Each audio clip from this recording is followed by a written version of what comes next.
Welcome back. In this video, we are going to discuss the social context and second language learning. Now, we are going to focus on the social context of second language learning. Here, context refers to the different settings in which L2 learning can take place, whether the setting is a natural or an educational one, and various subdivisions of these, such as submersion and immersion. A learner's choices are constrained by the context she or he finds herself or himself in. A macro-social approach by identifying a number of general contexts of learning that have been shaped by social, economic, and political forces of various kinds is useful to consider to what extent successful language learning is likely in each. Most models of second language acquisition are based on a neoclassical view of language learning.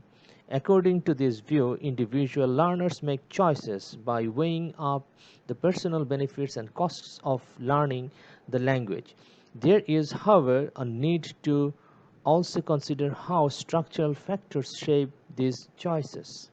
The context of second language learning could be categorized broadly into two uh, settings: natural versus educational settings. The natural setting arises in the course of the learner's contact with other speakers of the L2 in a variety of situations, for example, in workplace, at home, through the media, and international conference, in business meetings, etc.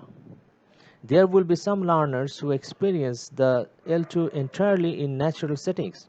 Some do the same in educational settings, and some do this in both. The general assumption is that the learning that takes place in natural and educational settings is very different in nature. In natural settings, informal learning occurs through participation, observation without articulation of underlying rules, and with an emphasis on the social significance of what is learned.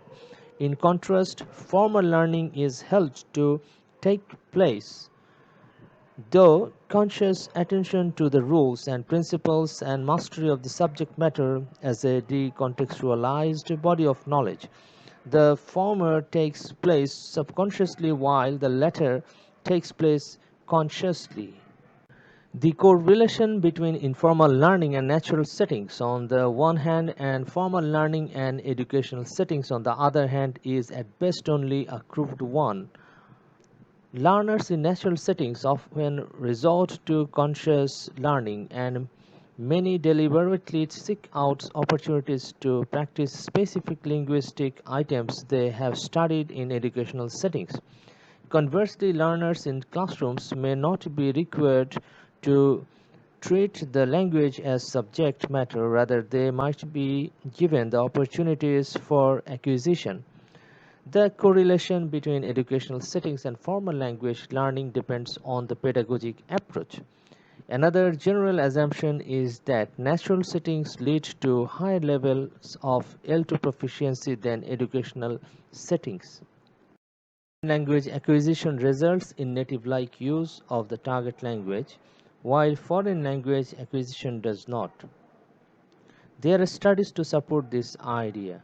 However, there are studies that oppose the view. For example, Gus conducted a comparative study of ESL or EFL learners and Italian second language and foreign language learners. She found no difference between ESL and EFL groups, but she identified significant difference in case of Italian as a second language and Italian as a foreign language. It is by no means certain that naturalistic settings lead to high levels of proficiency.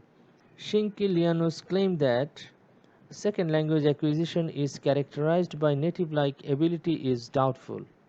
Gus observes that most learners, whether they be trained in classroom or non-classroom settings, do not attain complete mastery of an L2. The notion of natural and educational settings are inevitably somewhat crude. A more useful approach perhaps is to examine what factors within each setting are important for successful L2 learning. Next, we are going to look at various subdivisions of natural settings. As Judd reports, three broad categories of naturalistic context can be identified in L2 learning scenario. The first category of natural setting is second language learning in majority language context. The next category is second language learning in official language context. And the final or last category is second language learning in international context. Now we're going to discuss the various aspects of second language learning in majority language context. Second language learners in majority language context are typically members of ethnic minorities. They include mainly the immigrants, migrant workers, and children of such groups. These learners vary enormously in the extent to which they approximate to the language norms of the target language. Some groups of learners develop varieties much closer to the target language. The immigrant population develop different varieties of immigrant varieties due to the social condition they are in, including not only the economic factors such as insecurity of employment, low prestige work, but also exclusion from both social and political life of the majority population. The length of residence may function as a major explanatory factor in migrant workers' acquisition of the language of the majority population for the first 2 years. Later, it is overridden by other social factors including contact with the majority population during leisure, during work, age at the time of immigration, professional training in the country of origin, and years of formal education. Now we are going to discuss second language learning in official language context. Well, under colonial rule, the languages of Europe were introduced to a substantial number of African, American, and Asian countries. The use of these European languages served to centralize power in the hands of the colonial rulers who constituted a social and linguistic elite. Independence led some countries to search for an alternative language, for example, Hindi in India and Bahasa Indonesia in Indonesia. But many countries adopted the language of the ex-colonial power and maintained it in most of its previous social and official functions. For example, English in Nigeria and French in Zaire. Whether an indigenous or foreign language is chosen as the official language, it constitutes an L2 for the vast majority of the population. For example, Hindi and English in India. Social and economic advancement depend to a large extent on its successful mastery, which constitute a powerful motivation for acquiring it. Official language settings are often characterized at the national level by rapid spread of the L2 and at the individual level by rapid acquisition in at least some sections of the population.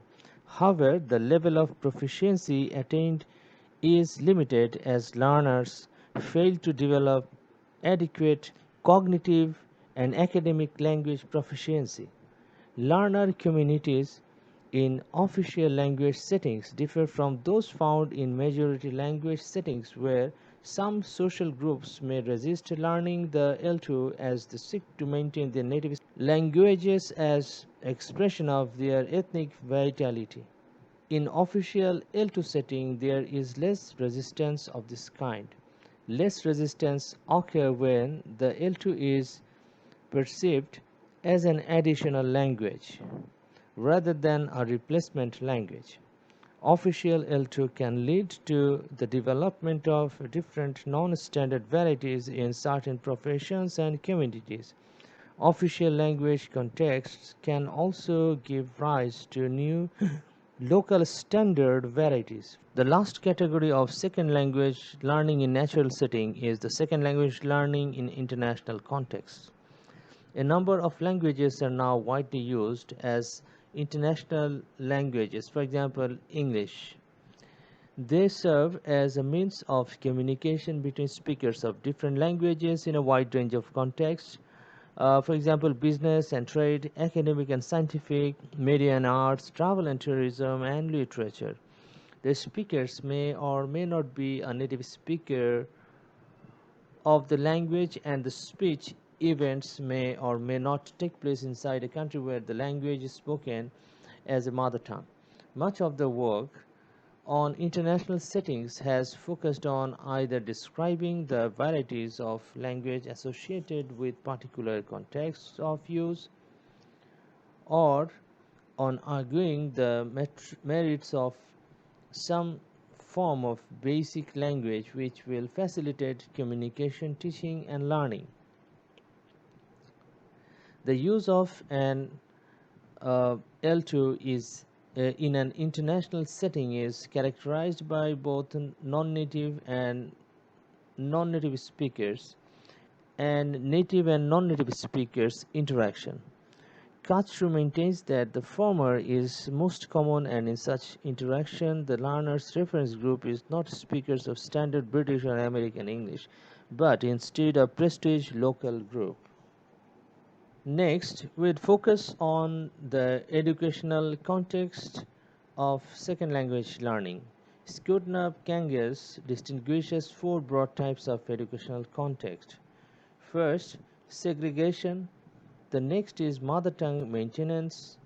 The next one is submersion, and the last one she discussed is immersion. All these types of educational settings are found in multilingual situations of one kind or another.